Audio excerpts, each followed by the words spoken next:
What is up, guys? It's Brillymister here, and welcome to my 2020 Melee Araxxor guide. If you do find this guide helpful or enjoyable in any way, don't forget to subscribe and hit the like button for more guides and future Runescape free content. Enjoy the guide. For the recommended stats for killing Araxxor, this is what I personally recommend. It is definitely possible with lower stats. However, if you're just starting out, you'll definitely find it easier if you have these. And that is 85 plus in your melee stats, 70 prayer at least, so you can use the piety prayer as well as protect prayers. However, I definitely recommend 95 so you can use turmoil as well as the deflect curses. 96 plus Herblore is definitely a solid requirement as it allows you to at least use overloads. However, if you have a higher Herblore level and can use Supreme or Elder overloads, I would definitely take them instead. You're going to want at least 68 summoning so you can use a War Tortoise, or if you have any higher, you might be able to use a Pack Yak if you're learning out. I've put Fate of the Gods as a bracketed requirement here. This won't be something you're using as you start out, but as you get further into it and better, you're going to want to swap over to using a Nihil, and Fate of the Gods is a requirement for that. So there are three different ways of getting access to Araxxor. However, after getting one kill there, you can use the PVM hub portal, and this is definitely what I would recommend, as it allows you to bank much more quickly and also build adrenaline before going in. The other ways of getting there for your first ever kill is with an ectophile and then running south to the Araxxor cave as I'm shown on screen now. The second way of getting there is using a charter ship from Port Sarim, and you can just get a charter ship across there, exit Port Phlasmus, and then run south the same as before. But as I said, it is definitely the best way to get there after you've got your first kill is to attune your PVM hub portal. On screen now you can see the gear setup that I personally use for meleeing Araxxor. You can downgrade this a little bit if you want, however it will make your kills slightly more difficult. Trimmed Masterwork really is the king of this here, as it makes it so much more forgiving, especially when you start getting to higher enrages. It allows you to successfully get hit by a cleave or mess up on some kind of mechanic and survive. However, it is definitely doable in Torva or normal Masterwork. Amulet of Souls or Reaper Necklace was kind of dependent on what sort of aura you're going to use, along with whether you're using a Nihil. If you're using a Nihil and say a Berserker aura, you can definitely use the Amulet of Souls rather than the Reaper Necklace, as you won't need the extra accuracy. However, if you're on a Yak and you're using a different aura, then a Reaper Necklace is definitely nice to top your accuracy up to the 100%. Noxious Scythe is the ideal weapon here, as you want something with Scythe or Halberd range so you don't have to stand melee distance to Araxxor, and that way you don't have to deal with him meleeing you. So a Scythe or a Dragon Rider Lance are great weapons for this. However, you can use an attuned Crystal Halberd if you really want, although it will affect your kill time. Ring of Death is absolutely amazing here, and it's definitely something to use whilst learning, and I even still use it now, just because you never know when you could kill yourself on a mirror back or something like that, and it will save you a lot of money on death costs. When meleeing, you definitely want to use a Scrimshaw of Vampirism, as it helps conserve a lot of food and it will make you be able to transition from using a Yak or a War Tortoise over to a Nihil a lot quicker and a lot more easily, and it just conserves food throughout the kill. I personally use laceration boots here because I'm a little bit too lazy and don't really like switchscape, so it allows me to bladed dive around with using the scythe. However, if you don't want to use laceration boots or don't have bladed dive or just want to swap for bladed dive, then custom fit masterwork boots are the obvious choice to have there. For your ammo slot, I use armor spikes. You can use the Elder Rune ones, or I'm using the concentrated alloy ones here. They are especially useful on top path as they do a lot of damage, especially to the bladed spiders when they come within melee range of you. On the screen now you can see my inventory setup. This is the inventory setup that I personally use, and I use this combined with a Nihil. You can obviously change around the amount of brews, food and that sort of thing to suit your personal needs, but this is what I personally use and find works for me. I take an Elder Overload. However, if you don't have Elder Overloads, Supreme or normal Overloads will work perfectly fine. I also take 4 6-dose Saradomin brews. This is just a nice little bit of extra healing without draining your adrenaline. If you do the kill in around 4 to 5 minutes, then 1 super restore will be plenty. However, if you are doing it a little bit slower, then I would definitely recommend taking a second super restore, or as I have in this clip here, take a replenishment potion, which also works as an adrenaline pot as well. I take a Ring of Vigor switch, which is really nice for when you berserk, which will either be on P3 or P4, depending on how you want to do the kill. A shield switch is really nice, especially for bottom path. It summarizes really easy resonances when not being hit. It also allows you to panic resonance if you accidentally hit the web shield.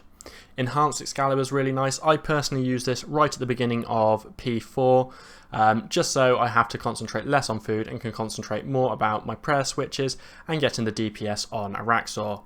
I haven't got it in my inventory, but a Luck of the Dwarves is also recommended here. I personally have mine on the relic from archaeology, so I don't need to bring it, but if you don't, you definitely want to bring a Luck of the Dwarves just to give you that extra little bit of chance at getting a drop. And the last but not least thing to forget is food. I'm using sailfish, but rocktail or shark would work perfectly well as well. So the last thing to cover before we get into the actual fight and the mechanics is Enrage. So what you need to know about Enrage is it will reset every single day at reset time. You can reset it any time if you use a pheromone, but that does cost about 2 mil.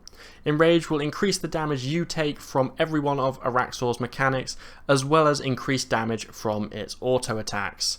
Your base Enrage will increase by 20% for every successful kill. However, if you die, you will start the same kill on the same Enrage as you were at.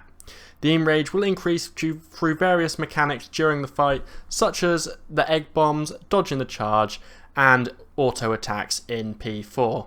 But the main thing you need to know is that the higher the Enrage, the more damage you're going to take and the harder the fight is going to be. At Araxxor, there are 3 different paths which you can choose to do. There is always one path that is closed and the rotation changes every 4 days. This allows you to have 3 different rotations and 3 different variations of mechanics. The variations are top and bottom path, top and middle path, and middle and bottom path. Middle and bottom path is by far the easiest one to learn if you are new to Araxxor, as it means you don't have to deal with the spider spawns and the potential of mirrorback spiders. So the core mechanics of the fight are the ones that you have no matter what path you take. So when you enter the boss, you want to burn down the web of whichever path you want to do, and then continue with P1. So the mechanics that you'll face in P1 is the cocoon attack, which if you have freedom or anticipate up, you'll have to spam click a lot less to get out of it, and you'll get webbed. It'll look like you're in a little cocoon, as you can see on screen now, and you just have to spam click away to get out of it. The cleave attack is another one which if you have anticipate or freedom up, you won't get pulled in, but as you're meleeing and you're only going to be stood at 1 square array from melee range, you will have to take a few steps back to avoid being hit by the cleave. However, if you're wearing trimmed masterwork, you can take the hit if you need to, but it's obviously not ideal. The third actual special attack that you get in the first phase is the web shield. And to avoid the web shield, you just have to click away when he does it.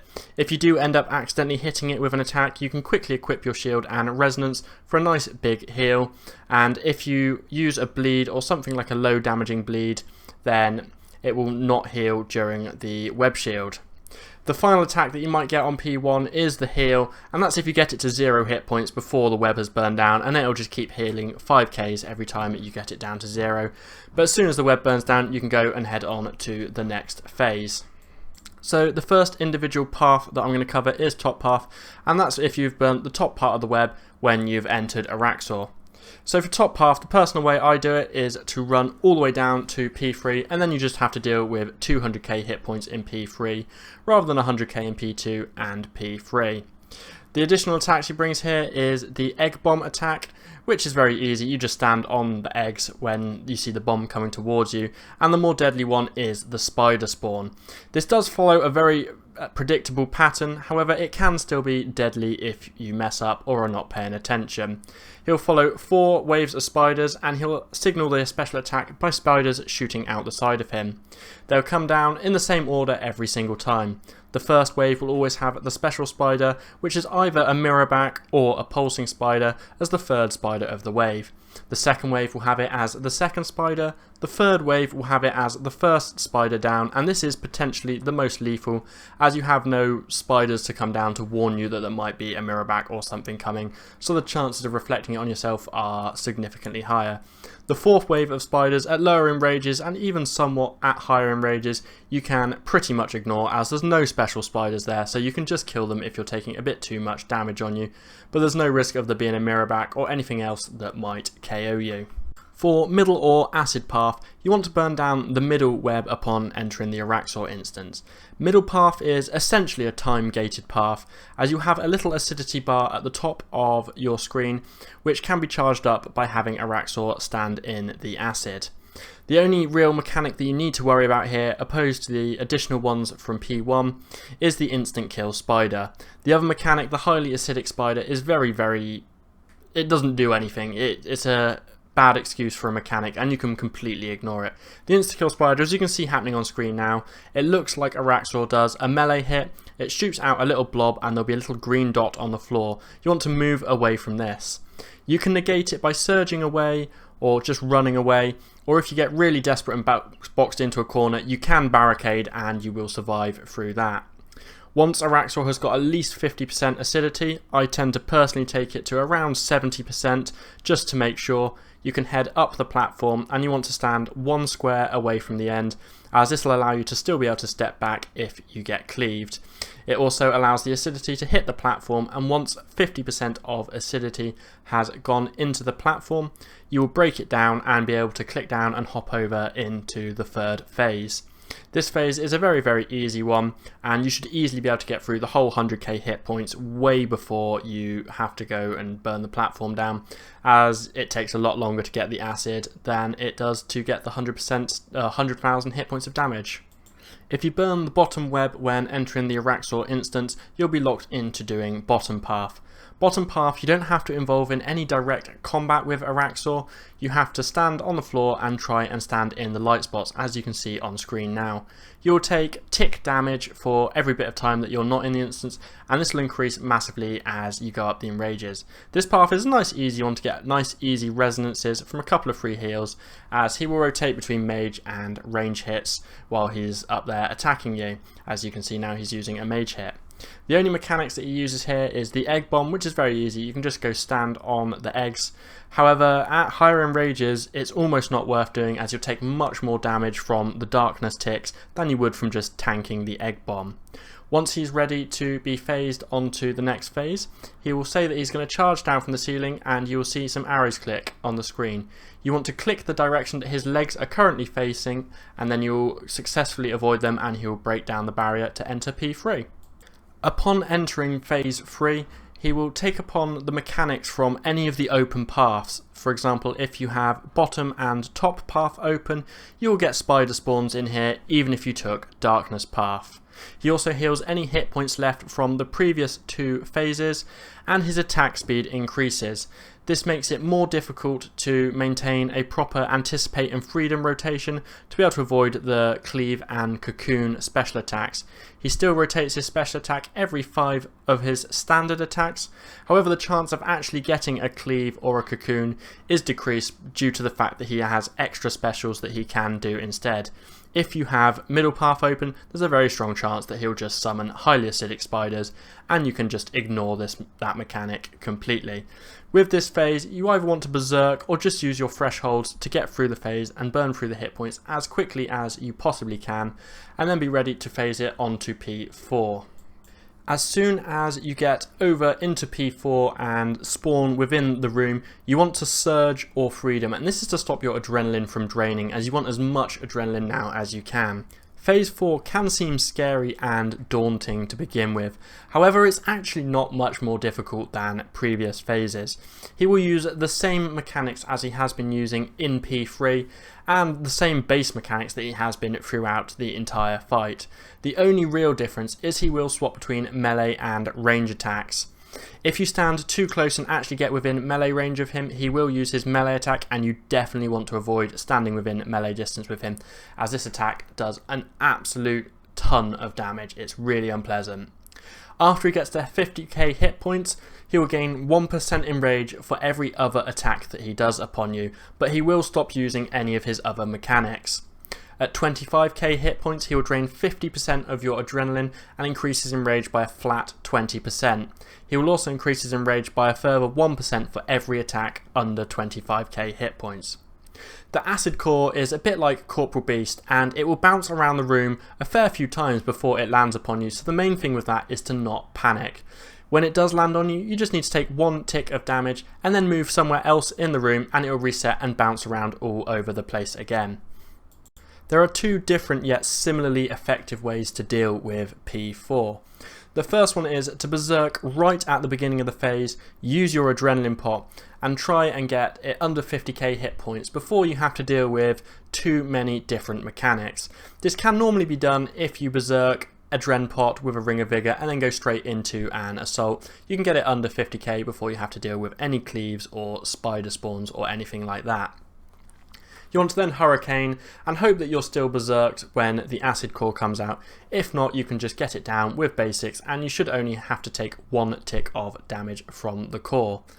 The alternate easy way to deal with P4 is to not worry about berserking at the beginning. You just want to keep your adrenaline as high as you possibly can and use thresholds such as Assault and Hurricane, maybe even Quake, to get it below 50k hit points to stop it from using any more mechanics on you. You can also use something such as Devotion or Debilitate if you're taking a lot of damage, but the important thing is to continue with your prayer flicking. This is probably the easier way if you're just learning to do it, as you don't have to take the extra damage from Berserk. Once you get it to around 35 to 40k hit points, you want to then just click on, make sure you're at high hit points and click on Onslaught, and then you basically just Onslaught and that is essentially the kill over. You just stand there in your Onslaught pose and you won't have to take any hits from the core unless you have to cancel your Onslaught early to eat. However, if you concentrate on prayer flicking, this shouldn't be a problem. Thank you very much for watching this guide. I really hope you did find it helpful and it helps you get your first few solo melee Araxxor kills. If you did enjoy or find this guide useful in any way, please hit the like button, as a lot of time and effort went into making it. And don't forget to subscribe if you did enjoy it for all my future content. Until next time guys, see ya.